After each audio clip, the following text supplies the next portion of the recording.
Okay, let's go ahead and start. We are going to continue our discussion today on chapter 2 on chemistry. Anybody have any questions on anything we've gone over so far? Questions on anything? Course, whatever.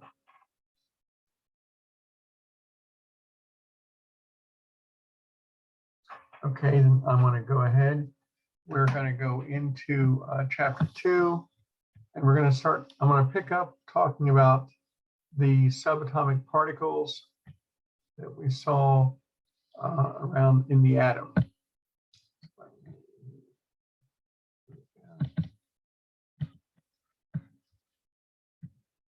And I know this is a really exciting topic for a rainy day, if you will. But I'll try to make it as interesting as I can. Okay, atoms. All atoms are the same. They all have protons, they all have neutrons, and they all have electrons. Protons and neutrons represent positive and negative charges. Protons are balanced by, protons and electrons have positive and negative charges. Neutrons have no charge, they're neutral. Protons have a positive charge, electrons have the negative charge. Neutrons just contribute to the mass of the atom. And even though the neutrons only contribute mass, they can alter what type of particular atom it is. They can make it a different type of atom. Now, the combination of protons, neutrons, and electrons determine what element the atom is going to be. Every element has a different mix of protons, neutrons, and electrons. And it's this mix of the three subatomic particles that determines what the element will be. So something else to remember is that every proton is matched by an electron. A stable, keyword here, a stable atom has protons matched by electrons. So if an atom has 6 protons, if a stable atom has 6 protons, it will have 6 electrons, regardless of how many neutrons. It could have 10,000 neutrons. It wouldn't, but it could, theoretically. Doesn't matter how many neutrons it has. 6 protons will always get matched by 6 electrons. Stable atoms only want to be balanced. They want to stay in balance. They don't like being unstable. So they won't lose electrons. They won't gain electrons. They won't lose or gain protons. So we have protons, neutrons, and electrons. The combination of the subatomic particles determines the makeup of the atom. Is it going to be gold? Is it going to be silver? Is it going to be helium? Is it going to be oxygen? We see here that the elements, they differ. Hydrogen, the simplest of the elements, has 1 proton. It has 1 electron. That's all it's got. Very simple. Doesn't even need a neutron. Doesn't want neutrons. Doesn't even like neutrons. And so we don't have neutrons. So we have 1 proton. Every atom that has only 1 proton and 1 electron is hydrogen. Helium has 2 protons. Helium has 2 protons, 2 electrons, because they're balanced. And it also has 2 neutrons. And all that does is contribute to the mass or the weight of the atom. 2 protons, 2 neutrons. I'm sorry. Well, two protons, 2 neutrons, and 2 electrons. Electrons don't contribute anything except charge. They have essentially no weight. What they contribute is their negative charge to balance the positive charge. Lithium, the number 3 element, has 3 protons. It has 3 electrons.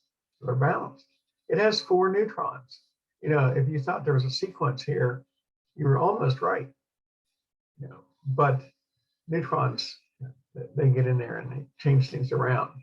I mean, considering that you have 3 protons and 3 electrons, wouldn't it make sense to have 3 neutrons too? Well, we don't. Lithium throws you a curve by having 4 neutrons. So they don't contribute to anything except the weight of the atom. Now, a couple terms we use in here. Atomic number. Atomic number is the number of protons in the nucleus.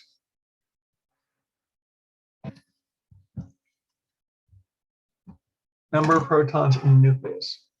On a periodic table, a large periodic table that you would see in a classroom, it would have usually a big red number above the symbol, you know, with all the symbols like He for helium, C for carbon, O for oxygen, H for hydrogen, N for nitrogen, clever symbols like that, there's usually a big red number above that symbol. And that number is the atomic number. And it also, that's the number of protons in the nucleus. That also means that's the number of electrons that are in orbit around the atom. So if you have carbon has a 6 above the letter C on the periodic table. It tells you it has 6 protons. It tells you it has 6 electrons, since they have to be balanced. 6 protons equal by 6 electrons. Oxygen has an 8. 8 protons, 8 electrons.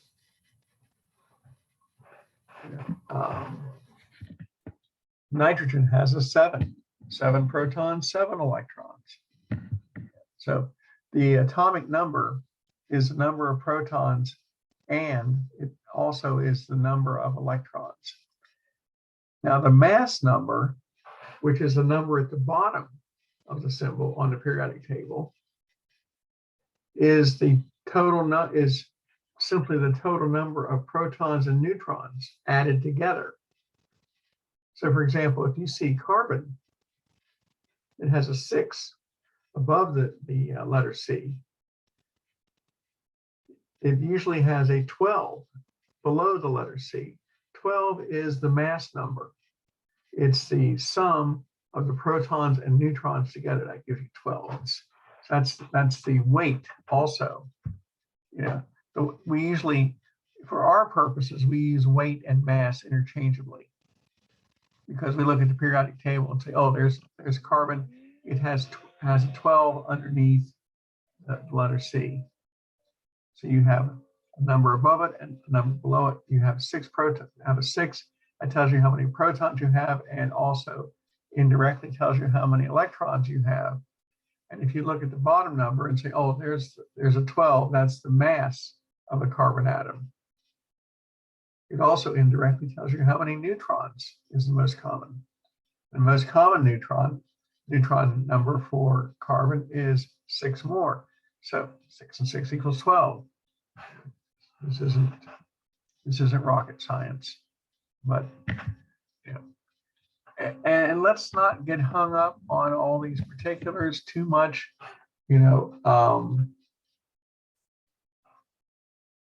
This is not a chemistry class. Don't get overwhelmed by some of this information. I'm trying to keep it as simple or simplistic as I can for you. Okay, another thing here. How are the atoms organized? Well, they have the protons and neutrons in the nucleus. Protons and neutrons are in the nucleus. The electrons are in orbit around the nucleus. So the electrons are sort of like the moon going around the Earth going around the sun. You have, yes, protons and neutrons will always, protons and electrons will always be balanced. Whatever number of protons you have in an atom are going to get balanced by the electrons. 6 and 6, 3 and 3, 5 and 5. A stable atom will always have the same number of protons and electrons. It's the charges that are important. The positive charges are balanced by the negative charges. So, okay. How are, I guess, atoms organized? Well, they have a nucleus, not like the nucleus of a cell, but they have a nucleus. It's the center of the atom. And in the center of the atom, you'll have protons. And if neutrons are available, you'll have neutrons there too. Hydrogen has no neutrons, so it doesn't have anything there in the nucleus except protons. But, consider carbon. Carbon has 6 protons. It has 6 neutrons. That all goes into the nucleus, the center of the atom. Surrounding the nucleus are going to be the 6 electrons spinning in orbit around around the mass in the center. So the electrons spin around the nucleus. They're held in place by the attraction towards the nucleus, sort of like the moon is held in place around the Earth. You know, our moon is kept in orbit around the Earth at around 240,000 miles. It varies a little bit. You know, what's 10,000 miles among planetary friends, I guess. But the moon is in orbit around the Earth at 240,000 miles. The Earth is in orbit around the sun at about 93 million miles. Just that's where it is. So, and the other planets tend to stay in the other planets in the solar system tend to stay in their orbits around the sun too. Very little, you know, a little fluctuation, but not much. And so this is how our electrons, same principle, is how our electrons circle the nucleus. They're held in place there. Now there are two ways of describing this.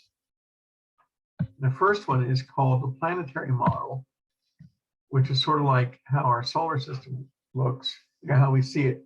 You get a chart of the solar system, and you have very nice circular lines around the sun and coming out, and the planets are all lined up. We've all seen something like that somewhere. The planetary model is very simple. It is not accurate, but it's very simple. It helps you to understand where these electrons are generally located. You have electrons in various orbits around the nucleus, and that's great.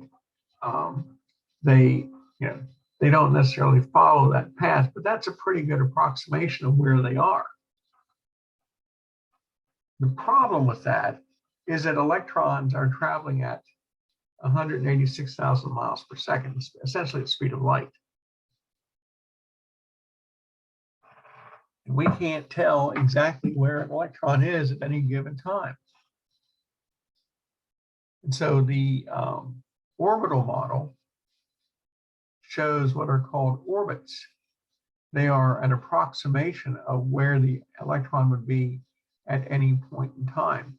And so since it's traveling so fast, we can't see the electrons. All we can pick up would be a blur.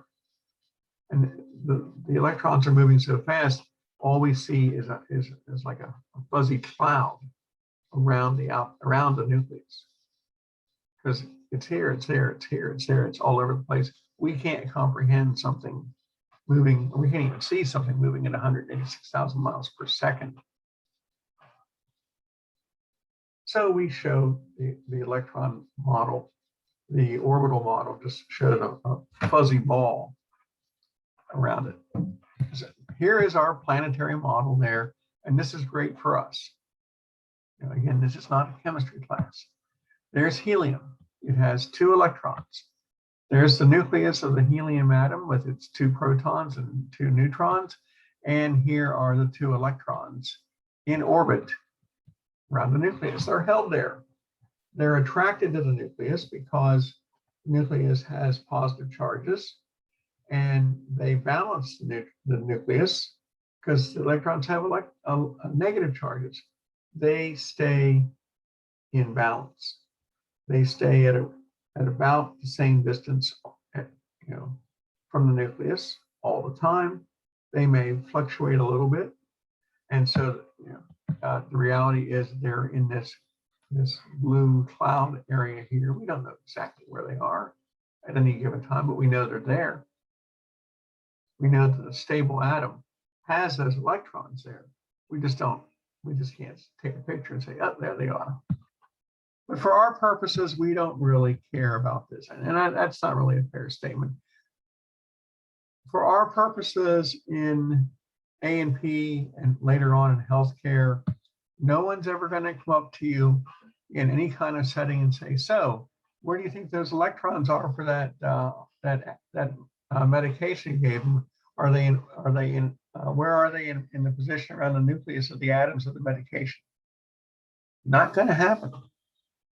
No one's going to care where the electrons are. the reason we talk about them is we have to understand how the atom works and how it affects us.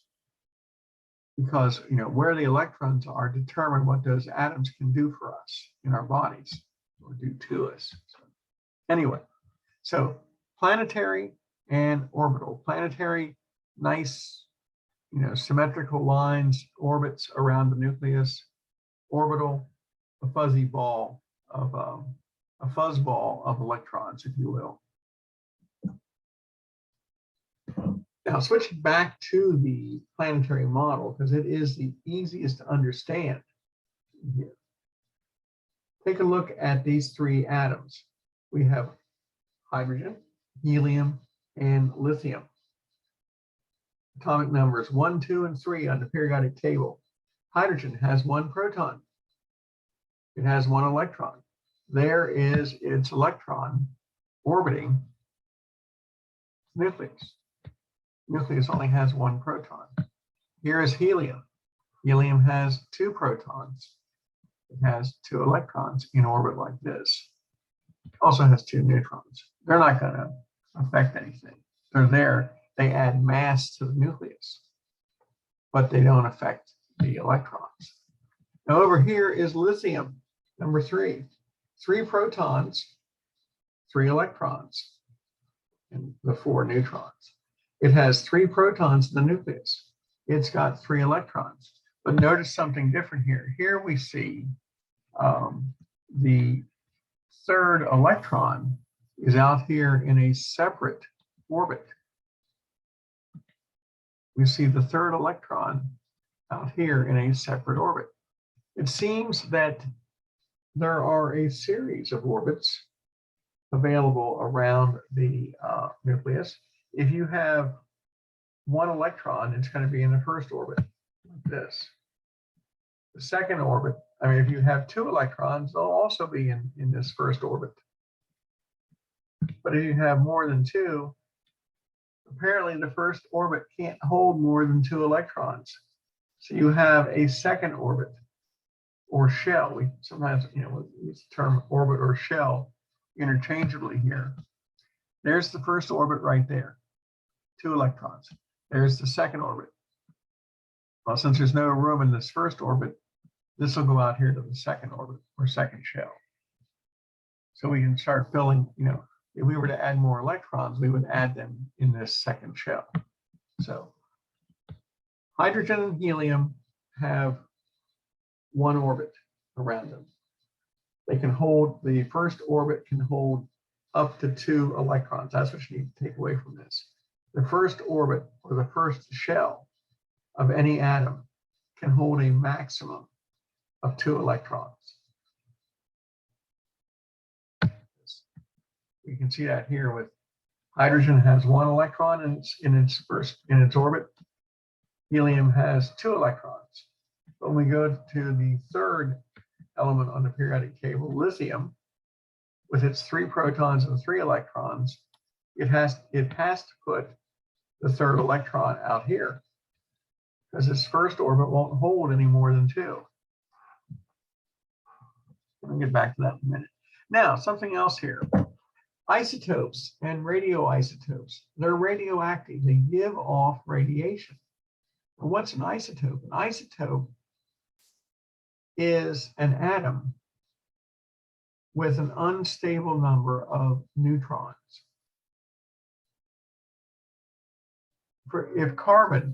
If a stable version of carbon has 6 protons, 6 electrons, and 6 neutrons, because if you remember what I said earlier, carbon has an atomic weight of 12. Well, the atomic weight and the atomic mass for carbon are usually about the same. We tend to use them interchangeably. We say carbon 12. And the atomic mass, their atomic weight / atomic mass is based on the most common weights of carbon atoms. We have more carbon 12 than anything else. Why do we call it carbon 12? Because the weight of the atom is the sum of 6 protons and 6 neutrons. That equals 12. Yeah. weight of an oxygen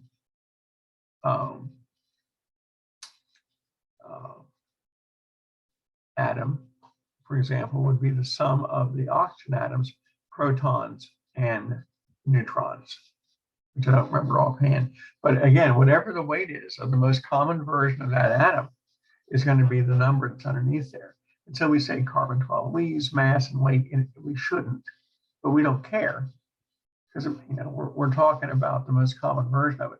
An isotope is a variation on an atom that has a different number of neutrons, and that makes it unstable. You may have heard the term carbon-14 dating or radioactive carbon dating. Carbon-14 is a different version of carbon. It has, instead of having 6 protons, 6 neutrons, and 6 electrons, it still has 6 protons and 6 electrons, but it has 8 neutrons. The mass has changed. So that's why we call it carbon-14, because 6 and 8 equals 14. However, that is unstable. It's not a stable atom. And so it will constantly release energy in the form of alpha particles or beta particles or gamma rays to try and kick out these neutrons so it can get down to its carbon-12 state. And when we talk about carbon dating, we can take a sample of something that's 5,000 years old and measure the amount of carbon-14 and carbon-12 in it. And theoretically, since carbon degrades at the same rate, at a constant rate, as carbon-14 kicks out radioactive particles, it kicks them out at a constant rate. So we can sort of estimate the age of something by measuring the percentage of carbon-14 and carbon-12 and say, well, it's taken, there's this much carbon-14 left in this specimen. So it's probably 3,000 years old or 4,000 years old, based on the known rate of decay in there. Because that's supposedly a constant. Okay, well, that's all well and good. Why do we care? Why do we care about isotopes? Well, they're a variation, obviously, on the normal state. They look, here's some isotopes here of hydrogen. If you start if hydrogen starts getting loaded up with neutrons, it changes the mass of the hydrogen atom, and it changes what it can do. For example, there's hydrogen over in the far left-hand side, and it has 1 proton and 1 electron. But over here in the middle, you've got what's called deuterium. It has 1 proton and 1 neutron. It's pretty unusual, but it does exist. And it still has 1 electron because it only has 1 positive charge. So it has to have only 1 negative charge. Third one, the one on the right, is tritium. Tritium has 2 neutrons, still 1 proton, 1 electron. Tritium and deuterium are unstable and they will degrade down to normal hydrogen. The term heavy water that is used during work with atomic energy, for example, heavy water refers to water molecules made with deuterium. And it's used to absorb, it's used in reactors to absorb, at least it used to be, to absorb excess neutrons. It would grab neutrons instead of giving them off. So again, why do we care? Well, radiation is radioactive. These isotopes are radioactive. They release energy. They give off gamma rays, which are like X-rays that give off alpha and beta particles, which are radioactive. Radioactive particles and gamma rays cause tissue damage, and that's not good. They decay at a set rate. So, okay, that's fine. We know that they decay at a set rate. But in healthcare, we use radioisotopes for something else besides, an intellectual exercise. We're trying to determine the age of something, which is somewhat sketchy. Anyway, radioisotopes, the unstable version of an atom, which give off radioactive particles releasing energy at a known constant, can be used in healthcare to detect tumors, to detect unusual growths in the body, to also be used to treat various diseases, disease states, malignancies, tumors, benign tumors, things like that. If you have a patient that has problems with their metabolic rate, our metabolic rate is controlled by the thyroid gland. Thyroid gland releases something cleverly called thyroid hormone. And that is a chemical that tells our cells how rapidly we're going to break down food. Our metabolism is all the chemical reactions in our body at any given time, controlled by thyroid hormone. Thyroid hormone is produced only in the thyroid gland in the middle of our neck. And the thyroid hormone then is released and goes out to every cell in our body. If the thyroid hormone isn't functioning properly, our metabolic rate may accelerate. We become hyperactive. We go into hummingbird mode, if you will, and we're extremely hyperactive. Or we become hypoactive if our metabolic rate drops, and we sort of turn into a slug, if you will, because we don't have any energy. We're always cold. Our cognitive skills work much more slowly than normal. So we can measure the effectiveness of our thyroid gland by administering a small dose of radioactive iodine. Why iodine? Well, it seems that the thyroid gland can't make thyroid hormone unless it has iodine present. And the only place that iodine is taken up in the body is the thyroid. So if you administer a small sample of radioactive iodine to your patient, it will all go to the thyroid gland. And then you can examine the thyroid under an X-ray, very simple process here, and look and see if every area in the thyroid is working properly. And we can see in this illustration here, there's a dark area on the left side of the thyroid gland. And that is where there's no activity, where there's no uptake of the radioactive iodine, because everywhere else where the iodine has been taken up, the thyroid glows. On X-ray, it's going to glow because it's all radioactive, except for the space where it wasn't taken up. And I can tell you that area is not working properly, or there's something wrong there. Now, if it's a cancer, how do you treat it? Well, you can use radioactive iodine again at a stronger concentration. It will be taken up by the cells in the thyroid that are cancerous and kill those cells. Unfortunately, it'll probably kill everything else too. It is indiscriminate. It'll kill everything in the thyroid. However, it will kill the thyroid cancer. So you can, the whole approach to using radiation to destroy cancers has been around for a long, long time. The problem is always, how do you kill the cancer cell and not kill the healthy tissue? Now we have things like the proton beam therapy, still using radiation, but a contained beam to go ahead and kill the cells.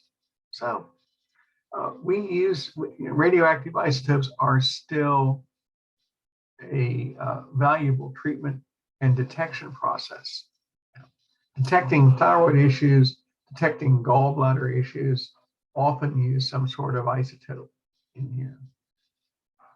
And I spent more time on isotopes than I wanted to. Now, so those are radioactive isotopes. They're unstable. bottom line is that atoms don't like to be unstable. They want to be stable. They want to have their electrons and their protons balanced.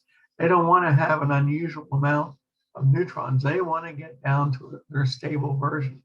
Radioactive carbon-14 will always break down to carbon-12.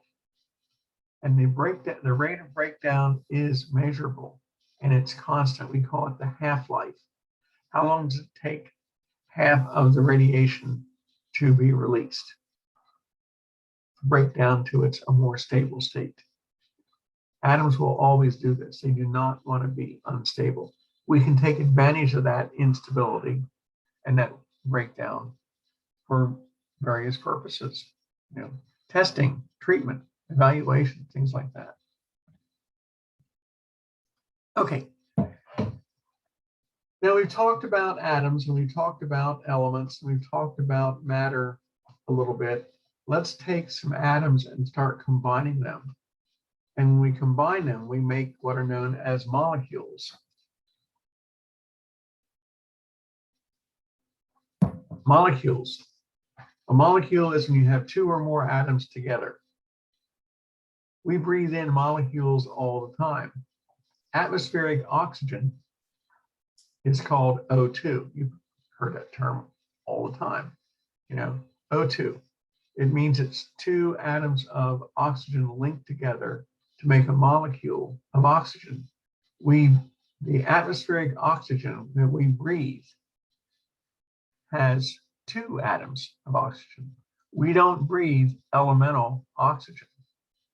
We don't breathe elemental nitrogen, because nitrogen that's in the air we're breathing is actually N3, 3 atoms of nitrogen linked together to make a molecule.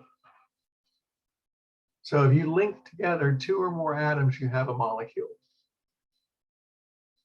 Molecule of oxygen, a molecule of atmospheric nitrogen.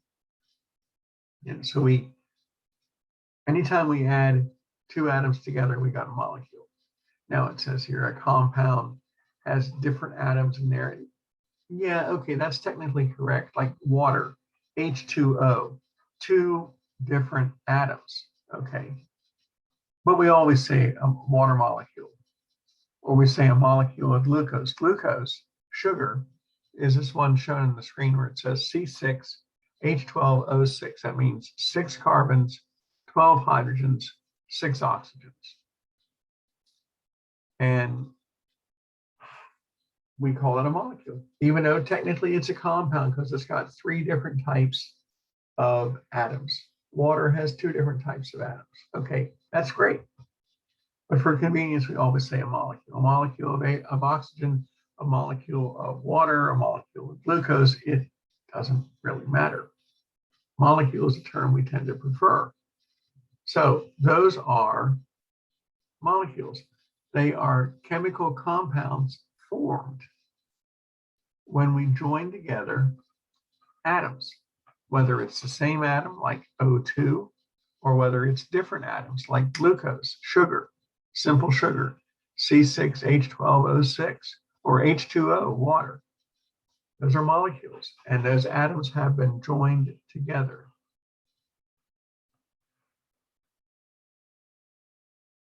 And they're combined that way. Now, most matter that we see doesn't exist like that, because this is a chemical combination. Water and oxygen and nitrogen and glucose and fats and hormones, those are all chemical combinations. A chemical change has taken place with those atoms. An atom of hydrogen and an atom of oxygen individually don't have the same properties as a molecule of water. First of all, an atom of hydrogen and an atom of oxygen aren't wet, but water's wet. They don't boil at the same temperature. They don't freeze at the same temperature. But oxygen, when you combine oxygen and 2 hydrogens, you've got water. The properties are completely different. from the individual atoms.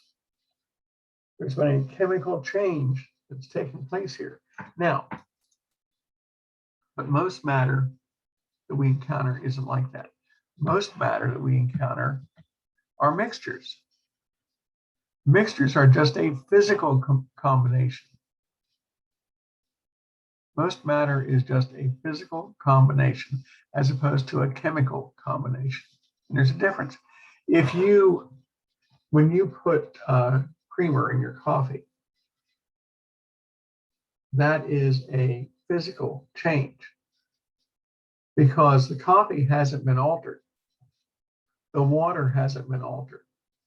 The creamer itself hasn't been altered. You put creamer in your coffee, and the creamer then could still be physically separated out. If you had a filter small enough, you could filter out the creamer. You could, and if you had one even smaller, you could filter out the coffee particles out of the coffee, and you'd end up with nothing but a cup of hot water. If you took out the coffee and took out the creamer, because there was no physical change to the water molecule or to the coffee when it was all put together. Mixtures are only physically mixed. There's no chemical change. If something is physically mixed together, it can still be separated out. It can be, the components can still be taken apart. Now, the types of mixtures that we encounter are going to be solutions, usually liquid, but not always. What we call colloids. Think milk. Milk is a colloid. I'll explain that in a few minutes. And then the third one are suspensions. Blood. Think about blood. Or, blood will do. Blood is a suspension. So let's talk about these. Solutions. A solution is a homogeneous mixture. All that means is that you can't see any difference in the solution. If you have a cup of coffee, yes, it's dark, but it is technically transparent. When you're pouring it out of the pot, you can see through it. You can see through the coffee. It's dark. It's like a Coke. The Coke is transparent, even though it has the dark brown coloration, just like coffee does, but it's still transparent. You can see right through it. It is a homogeneous mixture. You can't see the sugars and the flavorings and the acids in the Coke. You can't see the individual caffeine molecules or the coffee ingredients in the coffee itself. All you see is a hot brown liquid. You don't see through that. You can't see. You look at a glass of tea. You can see right through it. You don't see all the ingredients in the tea, whether or not it's sweet. You can't tell by looking at it. A solution is transparent. It is homogeneous. Any particles that are in solution are distributed evenly, and you don't see anything at all. You can't look at a beaker full of salt water and a beaker full of sugar water and tell the difference. They look identical. They're transparent. They look like water. If I had 3 beakers set up with distilled water, salt water, and sugar water, the only way you know is to taste them because they look the same. When we have a solution, we have 2 terms that we use. The solvent is the dissolving medium. It's usually water. Water is usually the dissolving medium. Water is considered the universal solvent anyway. In our bodies, water is our solvent. If you're going to make tea, you use water. If you're going to brew coffee, you use water. If you're going to make sweet tea, you add sugar to the water. So the solvent is the dissolving medium. Is your dissolving medium. Now, sometimes the atmospheric air is considered a solvent. Not sometimes. we tend to consider atmospheric air as a solvent that has nitrogen and oxygen, carbon dioxide, methane, all the other trace gases in there. The entire atmospheric air has these individual components. You can't look at the air around you and say, oh, there's an oxygen molecule, oh, there's nitrogen over there, oh, there's CO2, and there in the corner is a little methane. How did that get in? So can't tell. It's transparent. And yet we know that the various components are here because we're breathing it. We're breathing something that's about 20% oxygen and about almost 80% nitrogen. And then we have the trace gases thrown in there to top it off and make it 100%. We can't see that. You can't look at see what's inside water. The particles inside, anything inside water, anything dissolved in water is called a solute. You can't see the oxygen molecules and water molecules in solution. The solvent and the solute. If you make up a beaker full of salt water, you can't see the salt crystals. They dissolve. They go into solution. They're invisible. They're there, but they're invisible. Now, is this a physical change or a chemical change? When you add, 100 grams of salt to a liter of water, the salt disappears. It dissolves. It goes into, as we say, it goes into solution. Is it a physical change or a chemical change? Well, nothing has happened to the salt other than it is in solution. If we were to remove the water, if you were to let the water evaporate, all that would be left behind is the salt.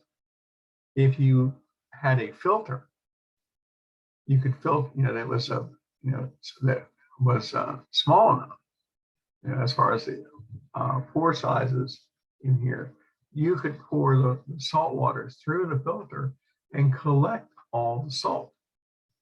No chemical change has occurred to the salt in the salt water. It's still there. It's just invisible. In our bodies, we pay attention to things like blood sugar. Okay? Our plasma is the liquid portion of our blood. The plasma is makes up about 55% more or less of our blood. The red cells and white cells and platelets all float inside the plasma. The plasma is basically salt water with proteins and hormones and stuff like that floating in there too, all invisible. The plasma is sort of like if we separate out blood, plasma is pale yellow, but it is transparent. We can't look at it and say, oh, there's something. What we do pay attention to is things like blood sugar. How much glucose is present in our blood sugar? The glucose is the solute. It's invisible, but it's there. Just like making up sweet tea. The amount of sugar you dump into into the pitcher when you're making, or into the pan when you're making iced tea, because you put your sugar in when the tea's hot. Unless you're like my grandma, who used to add sugar to her tea by the tablespoonful. She liked to say that she liked a little tea with her sugar, because she'd have 2 inches of sugar sludge at the bottom of the glass. She had diabetes too, by the way, sort of throw that out there. Anyway, and she liked to cheat. But the point is that a solute is what gets dissolved and it becomes invisible in solution. The solvent is the dissolving medium, nearly always water, because water is the universal solvent. And whatever we're dissolving into it is the solute. The solute forms the particles. Now, solutions, here's an example. There's our salt water down at the bottom. The salt is the solute. The water is the solvent. We add it to add salt to the water in the beaker, and the salt is invisible. The same with sugar. You add glucose to water in a beaker, it's invisible. You can't see it. Solutions are transparent. If you're, IV lines, IV bags, intravenous bags, normal saline is salt water at 0.9% sodium chloride. That's what's hanging on the IV line. That's what we use to keep a vein open. That is a solution going in there. It is a mixture of salt, and water. Maybe you have dextrose, a sugar going in with the salt water, for nutrients. Okay, then it would be 5% dextrose and water and going in the line. So the concentrations, the solute gives you the amount of solute gives you a measurable concentration. And this is something we use all the time. So are we going to worry about what happens to the molecules inside it? No, we're not. We're going to pay attention to the percentages. That tells us something. Tells us something right away. If we say normal saline, we're referring to something that is 0.9% sodium chloride. So what is this 0.9%? Well, solutions are measured in 3 different ways. The most common mechanism is to use percent. If I say that the normal saline, a normal IV bag hanging on the patient's bed with a line running into their vein, and it says normal saline, and printed on the bag it says 0.9% sodium chloride. That's the percent of salt in that IV line. Now, that just happens to be the same percent of salt found in our plasma, 0.9%. Simple way, this is the simplest approach that we have to any kind of solution. If you want to make up a 10% salt solution, very simple process. We do this all the time when we have classes on the ground. You want a 10% salt solution, you take a liter of water and add 100 grams of sodium chloride. Sodium chloride goes in the solution. You still have a liter of water, but now that liter of water has 100 grams of salt in there. That's 10% of the total volume of the solution. So you have a 10% salt solution. If you wanted a 20% salt solution, you would add 200 grams of salt to a liter of water, or 300 grams if you wanted a 30% salt solution. If you wanted a 0.9% salt solution, you would add, so I do this right, 9 grams of sodium chloride. Yeah, because 90 grams would be 9%. 9 grams would be 0.9. Yeah. So you would add 9 grams per liter of water.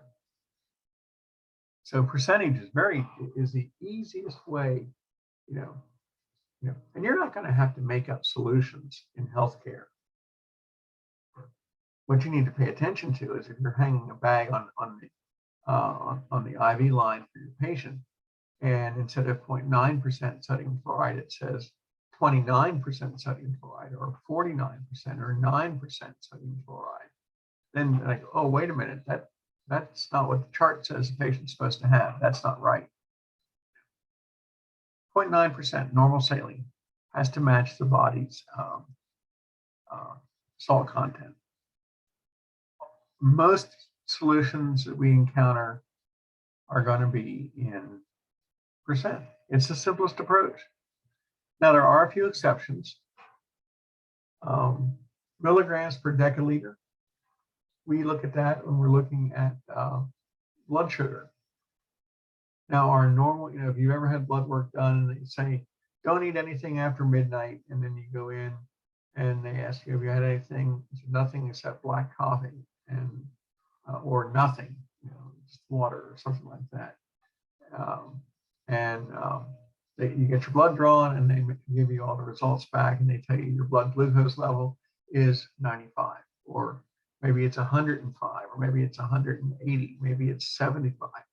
They measure that in milligrams per deciliter. A deciliter is 100th of a liter. So we're giving, and it's not that the deciliter part is important. The number is what we focus on. When you get your blood glucose results back and you look at it and say, oh, my blood sugar is at 90. That's great. Or my blood sugar is at 140. I gotta, really need to cut back on the carbohydrates. Or or maybe, because blood sugar levels can be an indicator of a pre-diabetic state. So we pay attention to that. We're not going to get too hung up on, well, 100th of a liter is, what is 100th of a liter? What is that? 10? That's that's 10 milliliters, and so I've got this many milligrams per a tenth of a liter of 10 milliliters. No, you just use the number. The number, it's the deciliter. So it's one of those very specific types of measurements. And once you get into the practice of looking at these values, you're going to be reading the number. You don't pay attention to the units because the units are a given. And you can pay attention if you want to, but you pay attention to the overall number. Just like in any kind of blood work, you look at the amount of red cells and white cells and what type, how many white cells and things like that. And the units are a constant. It's not going to change on you. What you're looking at is just the numbers. Okay, so that's the so that milligrams per deciliter has a practical application as far as blood glucose, blood sugar levels, and there's a few other things we'll look at too with that. The third category is pretty unusual. Chemists use this all the time. The term is molarity. Molarity is the number of moles of solute per liter. Now, what is a mole? Well, besides the fact that a little animal burrows underground and comes up in your garden. A mole is if you take the molecular formula of a substance and add the weights of all the atoms together, that gives you the molecular weight. Okay, so for example, glucose, simple sugar, C6H12O6, 6 carbons, 12 hydrogens, and 6 oxygens. So if you take the atomic weight of each one of those atoms, carbon is 12, and hydrogen is 1, and oxygen is 16. If you add all those up for each individual atom, you'll get the molecular weight for the weight of the entire molecule. So a glucose molecule with 6 carbons, 12 hydrogens, and 6 oxygens actually has a molecular weight of 180. You add it all together. 180, if you take that in grams and add that to a liter of water. So if I wanted to make a 1 molar solution, that's how we say it, a 1 molar solution of glucose, sugar, I'd put 180 grams of sugar into a liter of water, and I would have a 1 molar solution of glucose. So why would I do that? I don't know, but I could. What is unique about that is that it doesn't matter somehow, for some reason, every mole, if you look at 1 mole of any substance, whether it's glucose or whether it's sodium chloride has a molecular weight of about 58. So you made a 1 molar solution of sodium chloride, 58 grams into a liter of water. The number of solute particles would be constant. Number of solute particles is going to be constant. And that constant is called Avogadro's number. And it is always 6 times 10 to the 23rd. 6.02 times 10 to the 23rd molecules.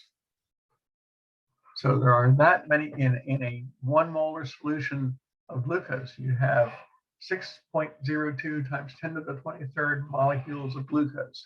You would have 6.02 times 10 to the 23rd molecules of sodium chloride, even though the molecular weights are the same. And somehow, this scientist named Avogadro calculated this out hundreds of years ago, because he couldn't count the individual molecules. So why do we care? Well, it is the presence of the particles, not their size, but the presence of the particles that determines which way water goes during osmosis. And so large particles don't contribute any more to the movement of water across a membrane than large particles do, than small particles do.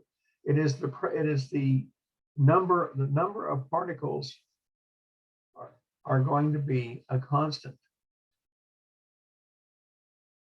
Each mole has the same number of particles. So we don't worry, the particle size has nothing to do. Large molecules don't contribute to the movement of water across the membrane any more than small ones do. It is based on molarity. So I don't know. It's sort of out there, as far as it conceptually goes, but it works because when we set up a demonstration to show movement of water across a membrane, and I'll be talking about that again in lab this afternoon, movement of water across a membrane is always based on the number of particles present. How much of a mole of this and how much of a mole of that, which way is the water going to go? Has nothing to do with particle size.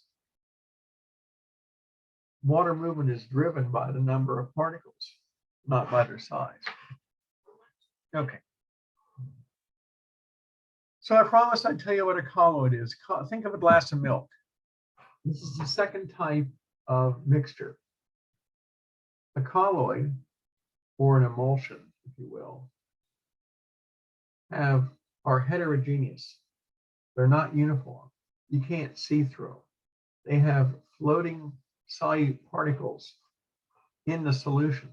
They don't settle out. They make the solution look cloudy. A colloid, milk is a colloid because it has butterfat scattered throughout the watery-based part of the solution. So it's cloudy. It doesn't settle. You're not going to take a glass of milk and let it set off to the side, and eventually everything settles to the bottom and settles out. No, if nothing else, a glass of whole milk, straight from the cow, if you will. The only way it'll settle out is have it'll separate out at the top, the cream, the fat portion of milk will move to the top, and the cream will come to the surface. But emulsions, anything that's an emulsion is going to be cloudy. It's going to be creamy. It's going to be a mixture that you can't see through, and they won't settle out at all. And so we see this example. Milk is the classic example. Now the third, here we have our types of mixtures.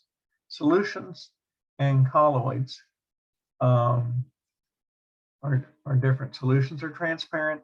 Colloids are cloudy. You can't see through. This is a poor illustration here.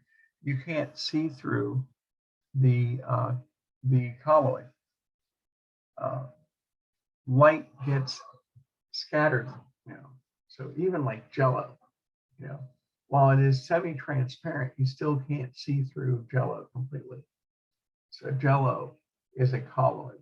The gelatin molecules are embedded in this matrix here, and so while it's semi-transparent, you can't see through it. It isn't clear like water is, or tea is, or coffee is, or Coke is, or any fluid like that. The third category are suspensions. Blood is the classic suspension. With a suspension, the solutes will settle to the bottom of a container over time. The solutes are in solution, or they're in the fluid, and given enough time, they will settle to the bottom. Or if you help them with a centrifuge, they'll move to the bottom. Blood is a suspension. You can take a test tube full of blood, whole blood, that's like on the left-hand side there. You take a test tube of whole blood, and you can let it set out, and eventually the red cells and white cells and platelets will all settle to the bottom.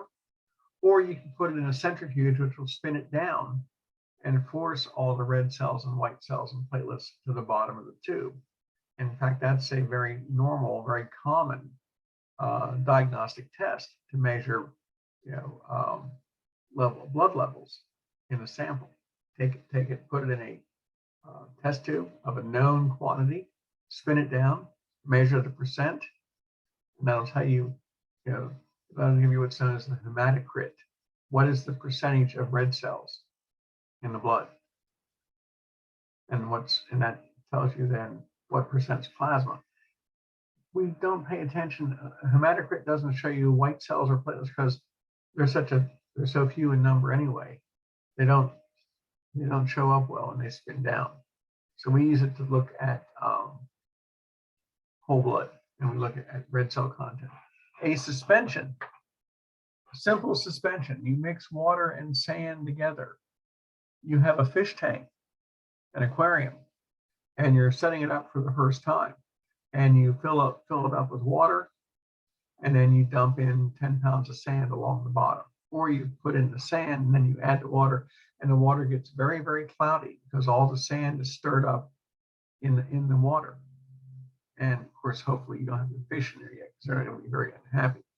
So you come back into the tank an hour later, and most, if not all, of the sand has settled to the bottom of the tank. The water's clear. That's a suspension.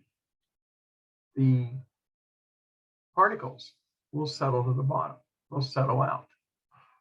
The blood settles out in a test tube. Sand in a fish tank, an aquarium, will settle to the bottom. And then you have a nice clear tank. You go ahead and put your fish in. Every time you stir it up, though, by putting in plants or something like that, it might get cloudy and then it'll settle back down again, because in a suspension, it always settles down. Think about Italian dressing. Italian dressing. What do you have to do to get Italian dressing to taste good? You have to shake it up. All the particles in there have to be in solution, have to be moving around in the solvent. You have in the oil that floats on the top. This Italian dressing has, but usually oil and vinegar and other seasonings. You have to shake it up, but then if you set it aside, everything will settle down and the oil will separate out to the top. So suspensions, again, are the third category of mixtures, but there was no physical change. If you mix up oil and vinegar and add in oregano and garlic and onion and whatever else goes into Italian dressing, those components you've added to the dressing, they're not going to change. If you add oregano to vinegar, you've got oregano in vinegar. You don't have some new chemical. You add garlic to the oregano and vinegar, you've still got garlic, oregano, and vinegar. If you add oil to it, now you've got oil and vinegar and garlic and oregano. There's been no chemical change taking place. It's only a physical change, a physical combination. You can take Italian dressing and start running it through a series of filters, and you can end up with oil. You can end up with the vinegar. You can end up with the oregano and the garlic and onion, whatever else goes into that kind of dressing. If you take blood, you can run blood through a series of filters and have nothing but plasma left behind. Or nothing but red cells left behind. A mixture can always be filtered out if you have a filter with a small enough sieve in here. If you go backpacking or hiking or camping and you have a water filter or some sort of water filtration device, inside that device is a series of filters small enough to filter out dust and dirt and debris, as well as bacteria and even viruses. Some of the better filters will even filter out viruses. It's all about size. Even the smallest substances can usually be filtered out, at least to the viral level anyway. But again, there's been no change to the, muddy water with bacteria floating in it is still muddy water with bacteria. The bacteria can be filtered out. The mud, which is nothing but soil particles, can be filtered out, and you'll get plain, clean water left behind.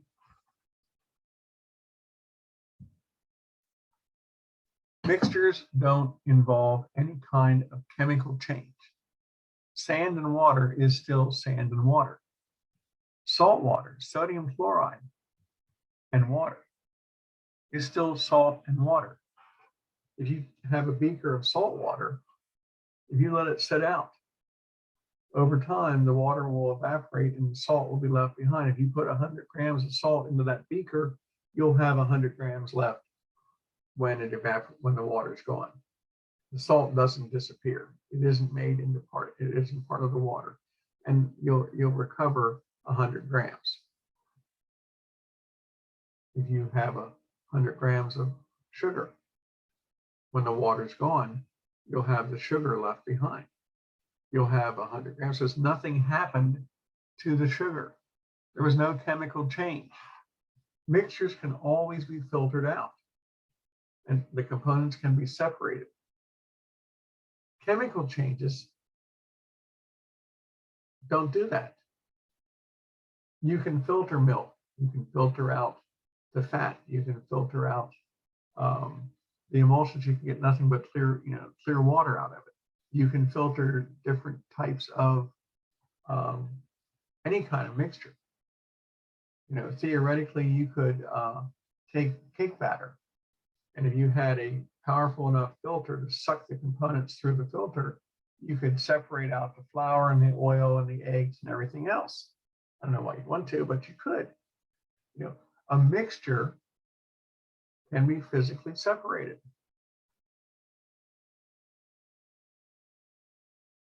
Mixtures also are either going to be homogeneous or heterogeneous.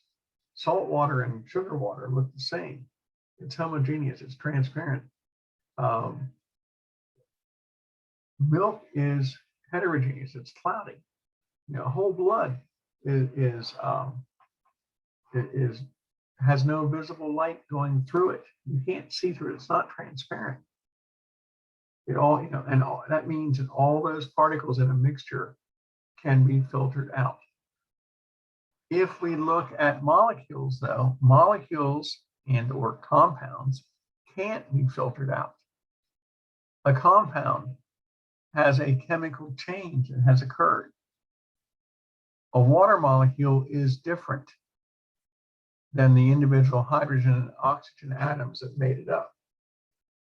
And you can't filter the hydrogens and oxygens out of the water.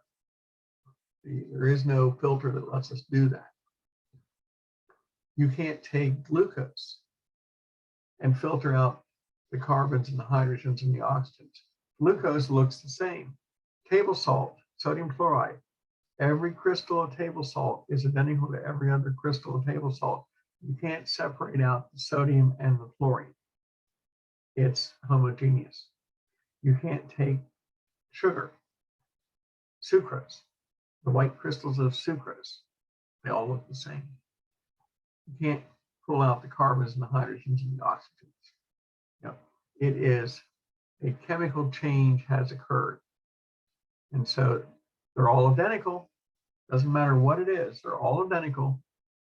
And you can't filter out the components that we started with. Chemical changes occur when we have chemical bonds that take place between the atoms. We call them an energy relationship, if you will. Chemical bonds, there's been a chemical change. And what kind of change is that? Well, there is a change in their energy relationship. They actually end up sharing electrons. Atoms combine and they share electrons. And why would they do that? Well, they share electrons to achieve stability. Remember I said atoms want to be stable. They'll do everything they can to be stable. They'll make the neutrons kick out energy so they can get rid of the excess neutrons, for the isotopes. They don't want to have those unbalanced neutrons around. They want to get rid of them. So they kick out the neutrons, they release radioactive energy until they get to their stable form. Atoms want to be stable. Chemical bonds allow atoms to be stable. That's what they do. Atoms want to combine with other atoms to achieve stability. The only atoms that don't do that are this handful of atoms called the noble gases that are already stable. They don't need anybody else. Helium is stable. Helium has 2 electrons. It has 2 protons. It has 2 electrons in its first shell or first orbit. It doesn't have any other electrons and it doesn't have any other orbits. It is stable. Helium doesn't want to combine with anything else. Helium is what we call inert. The element right below it on the periodic table, coming in, I think at number 10, is neon. Neon is also stable. It's also inert. It's also one of the noble gases. And neon has 2 electrons in its first orbit. It has 8 electrons in its second orbit. And it's convenient that 8 is the maximum number that you can hold in that second orbit. So neon, again, one of those inert molecules. There's only a handful of them that are on the periodic table that are inert. Everybody else wants to combine with some other atom to get stability. That's what they do. These chemical bonds that take place, these sharing of electrons, allow atoms to form molecules that achieve stability. That's just what atoms do. Now, if we take a look here at electrons, these shells, these orbitals, I'll probably refer to the orbits now as shells. I'll go back and forth, but an orbit and a shell are the same thing. The electrons circle the nucleus in these shells. The electrons in each shell have both kinetic energy because they're orbiting.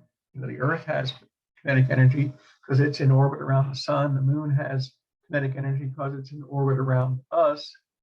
It also has potential energy. We've got potential energy. The moon has potential energy. The electrons have potential energy. The electrons in orbit around the nucleus have potential energy. The kinetic energy, the electrons closest to the nucleus are using a lot of kinetic energy to stay in orbit, because that nucleus is usually, while the charges are the same between the, consider you've got the charges of the protons are balanced by the electrons. And so think about this. The nucleus has all the protons together in one place. So let's say you're carbon and you've got 6 protons all together in the nucleus, and you've got a mass of 6. That's 6 big protons with 6 positive charges. And here in the first orbit, you're one little tiny electron with no mass whatsoever, yet you're balanced. You're one negative charge balancing one positive charge, but here are 6 positive charges, and they are pulling on you to try and pull you into the nucleus. Fortunately, you have enough kinetic energy to keep yourself out of the nucleus. And so you can spin around the nucleus.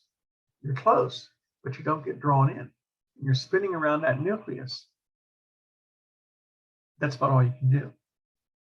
You're using most of your energy as kinetic energy to stay out of the nucleus. You don't have a lot of potential energy left over.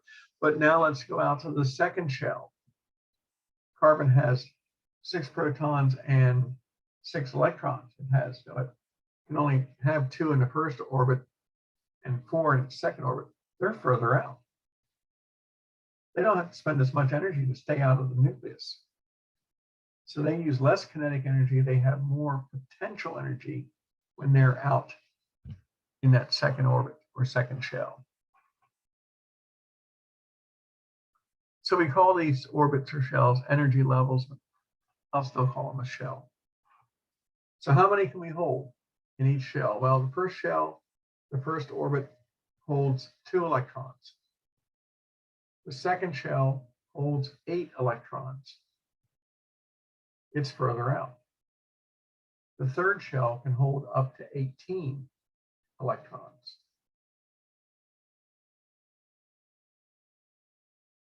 So we have 2, 8, and 8 or 18 on the third shell. Doesn't, it's either going to be 8 or 18 on that third shell. The further away you get from the nucleus, the more potential energy you have. The closer to the nucleus, the less potential energy. The closer you are to the nucleus, the harder you have to work to keep from getting, if you're a little electron, the harder you have to work to keep from getting sucked into the nucleus. On the other hand, further away you are, you don't have to spend a whole lot of energy. If you're in the third shell, you're spinning around out there, fat, dumb, and happy, using a little kinetic energy to stay in orbit with a lot of potential energy available to you. Or if you're in the second shell, again, you're not spending near as much kinetic energy as those electrons in the first shell do. So you have greater potential energy. And I'll finish it up with today with this one. This is aluminum, for example, only because it has 3 shells. And it has an atomic number of 13. And we can see on the animation here, I just like the animation. There are the protons and neutrons in the middle. The first shell has 2 electrons. The second shell has 8 electrons. That gives you 10. The third shell has 3 electrons. The outermost shell is called the valence shell. And the valence shell has the greatest amount of potential energy in the atom, because it is the furthest away from the nucleus and doesn't have to work near as hard to fight off the draw of the nucleus. Let's see, our nucleus is right here with all the protons and neutrons. Neutrons don't have any effect, but it's the electrons. You put while the protons Protons are balanced by the electrons, but all the protons are together in the nucleus, and that's a pretty powerful pull of all those positive charges. And so they're going to be pulling hard on these individual electrons.